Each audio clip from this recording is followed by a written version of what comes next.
Bonjour à tous, bienvenue, j'espère que vous vous portez bien. Aujourd'hui, nous allons débattre de la question du mensonge. La question du mensonge, non pas d'un point de vue très généraliste, mais plutôt d'un point de vue, d'un prisme réflexif. C'est-à-dire qu'on va partir des exemples à soi-même, c'est-à-dire qu'on va commencer à traiter et voir le mensonge par un prisme intérieur déjà à soi. Et après, on va donc traiter éventuellement quelques impacts du mensonge au sein de la société. Donc la question sera d'un point de vue sociologique et philosophique, entre autres. Mais pour cela, il faudrait que je vous donne quelques exemples parce que j'aimerais ne pas trop m'étaler dans des généralités. Et je vais donc prendre un exemple très particulier qui s'y apprête justement au contexte actuel. Le contexte, il est celui-ci. Nous sommes dans une société où toutes les années, toutes les fins d'année, vous savez, les fameuses résolutions pour l'année prochaine, 2025, donc ici en l'occurrence, beaucoup de gens vont prendre des résolutions, de nouvelles résolutions. J'aimerais perdre du poids, j'aimerais régler mes finances ou régler mes dettes, j'aimerais faire telle formation, j'aimerais avoir telle femme, tel homme, telle maison, telle voiture, aller en vacances à tel endroit, etc. Bref, vous voyez, simplement, on sait très bien, et ces mêmes personnes-là d'ailleurs le savent très bien, que d'ici 3-4 mois, alors je suis encore très généreux, mais vous revenez même moins que cela, vous voyez que les promesses tenues ou les résolutions prises ne sont pas du tout alignées en accord avec l'action ou les actions qui auraient dû être prises. Donc, derrière cela, je me questionne, je pense que vous également, et je trouve qu'il y a matière à débattre sur réellement ce qui cause ou ce qui pousse cet état de fait à être ainsi. Et c'est la raison pour laquelle j'estime que tout cela entre dans le prisme du mensonge, mais le mensonge à soi-même. Et vous voyez, ça c'est vraiment un des fléaux de la société qui est vraiment très important, mais souvent très minimisé. Pourquoi? Parce que c'est l'une des bases par lesquelles le mensonge déjà s'établit pour après, ainsi de suite, s'établir au reste de la société. Parce que lorsqu'on commence à se mentir à soi-même, il est donc légitime, entre autres, vous voyez, de mentir à autrui.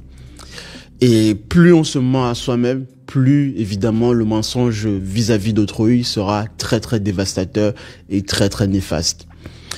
Et cette société, justement, est une société qui propage cet état de fait, ou ces situations dans lesquelles on retrouve des individus qui, parce que veulent avoir la conscience tranquille souvent, donc, et prennent aussi en autre situation d'autres personnes auprès de leur entourage comme prisme, comme miroir de jugement. Et vous rajoutez à ces deux états de fait, on se ment déjà à soi-même, mais on se ment aussi parce qu'on aimerait donner à autrui une fausse image de soi. Donc il y a une double conjonction, si je pourrais dire, du mensonge. Et c'est encore d'autant plus néfaste. Parce qu'à la limite, si on était seul dans son coin, sans interaction avec les autres, se mentir à soi-même, on pourrait dire, bon, on assumerait les conséquences par la suite. Le problème, c'est que les conséquences, de manière générale, souvent, impactent aussi les personnes qui sont autour de soi.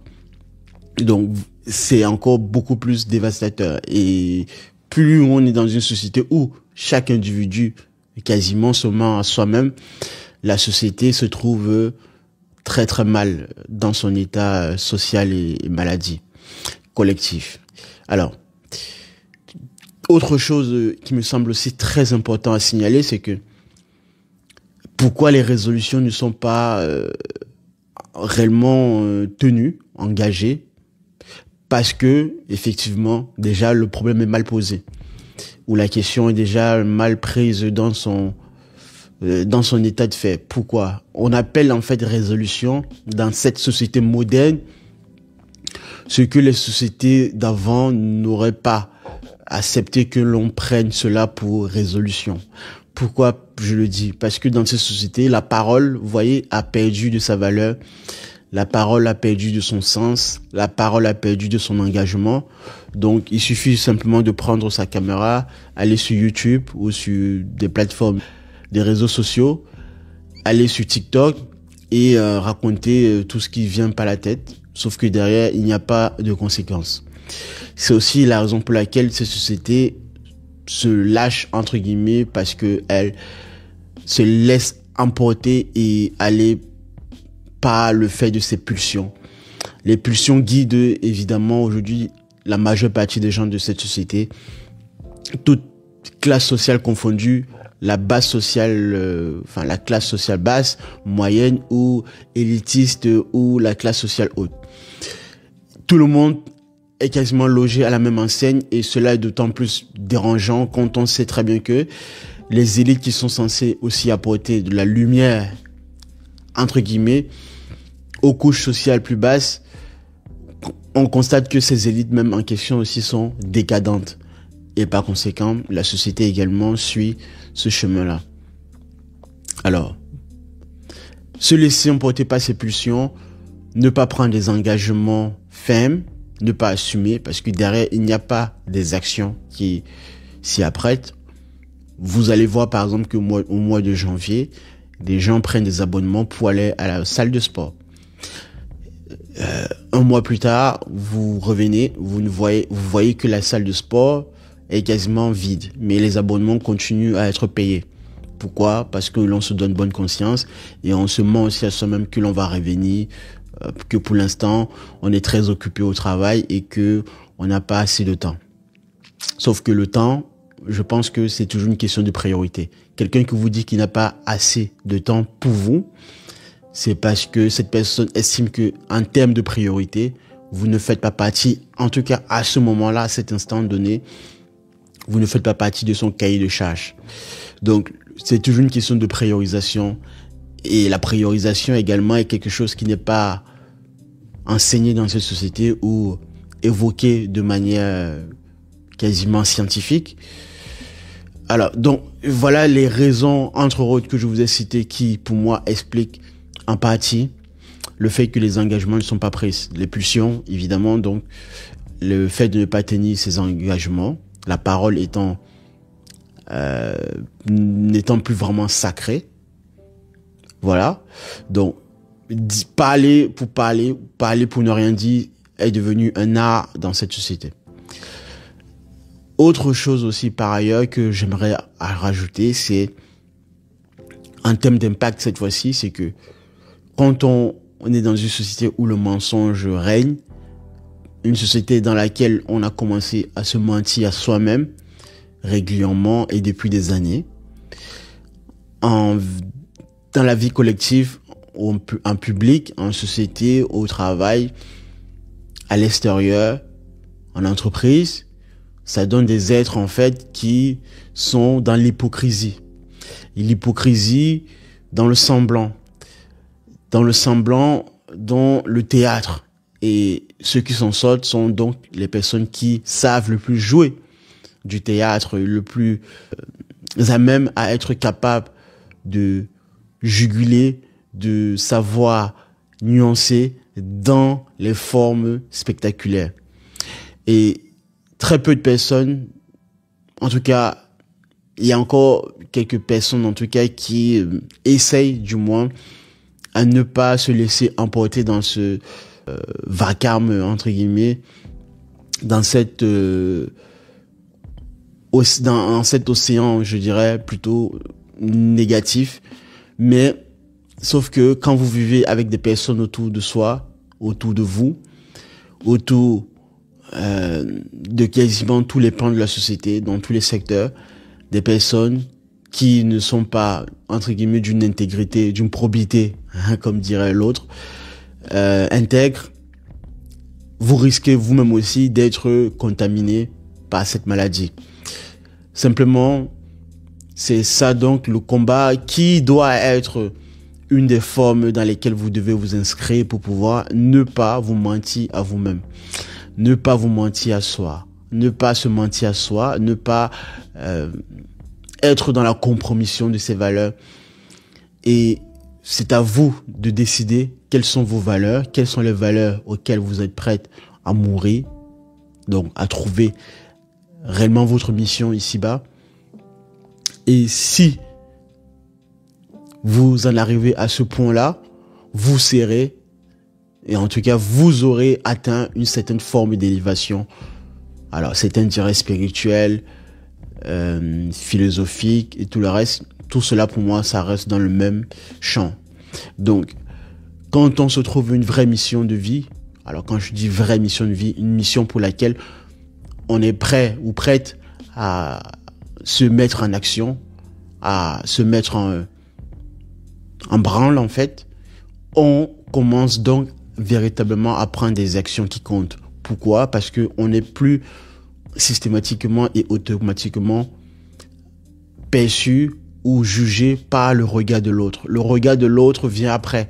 La première des choses qui compte, c'est d'abord, je le fais parce que j'ai pris tel engagement. Je le fais parce que je dois atteindre tel niveau. Quand Michael Jordan commençait à prendre ses premiers paniers, s'il s'était arrêté là, je pense qu'il ne serait pas devenu, en tout cas, je suis certain, qu'il ne serait pas devenu le Michael Jordan qu'on a connu. Quand Michael Jackson a commencé à prendre des cours de danse, à chanter vocalement, et que il n'était pas encore au pair, en fait, dans les cordes vocales, s'il n'avait pas continué, il ne serait pas devenu le Michael Jackson qu'il est devenu. Je peux en citer tant d'exemples, voilà. Ou Albert Einstein, si ces scientifiques n'avaient pas continué la curiosité, poussé leur curiosité en leur paroxysme, on n'en aurait pas eu des belles formules aujourd'hui qui ont permis justement le développement du monde, de l'humanité. Et j'en passe. Donc, soyez curieux aussi, soyez curieux. Nourrissez votre curiosité. Soyez dans le vivant. Le vivant, c'est quoi? C'est tout ce qui vibre et qui repousse la mort. La mort, c'est un état statique, permanemment statique, dans toutes ses formes, entre guillemets. Et donc, quand vous êtes plus en vibration, vous êtes donc à même d'être plus proche de la prise d'action que du statu quo. Et cette société, paradoxalement, il y a une forme, justement, de personnes qui pensent, qui confondent justement la vibration en elle-même, qui s'inscrit purement en premier lieu dans le repoussoir de la mort, confondent cet état de fait avec la réelle prise d'action, la réelle prise de conscience. Pourquoi? Parce que les gens ont l'impression que, je vous donne un exemple très concret dans le champ politique. Dans le champ politique, par exemple, là, à Mayotte, vous avez des ministres, vous avez des représentants politiques qui se déplacent pour venir se mettre devant les caméras et parler, etc. La plupart, justement, pensent que c'est en parlant, c'est en se montrant de manière outrancière, en tenant des discours performatifs, pensent que cela amène quelque chose, quoi que ce soit, de plus de valeur ajoutée à l'état de fait qu'est Mayotte aujourd'hui comme exemple. Voilà l'exemple dont je faisais référence, au fait que dans le champ politique, on peut très bien observer ça. Les politiques prennent souvent la parole à tout moment dans les médias, etc., les médias de grande masse, et c'est tellement diffusé à longueur de journée que ces ministres-là confondent cette visibilité à tout moment, à tout instant, au réel travail, alors que on sait très bien que les problèmes ne sont pas réglés en réalité.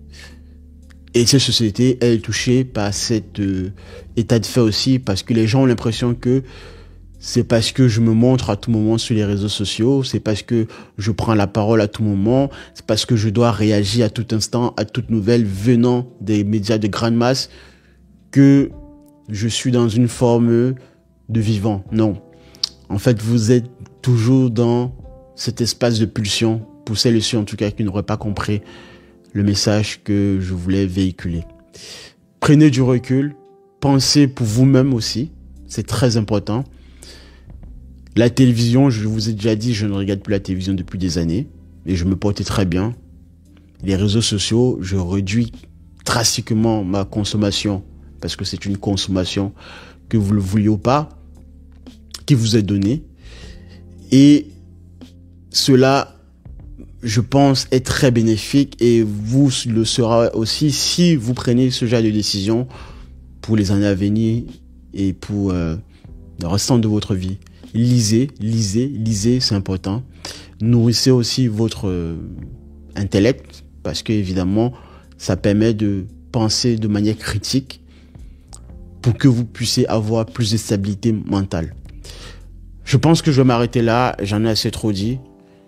Mais pensez-y, méditez là-dessus, le mensonge comme loi, comme règle, comme système autonomé de la société, mais qui n'est pas normal d'ailleurs, et qui ne devrait pas, et qui devrait s'arrêter tout de suite, parce que c'est à vous de prendre votre destin en main, c'est à vous de comprendre ce qui se passe.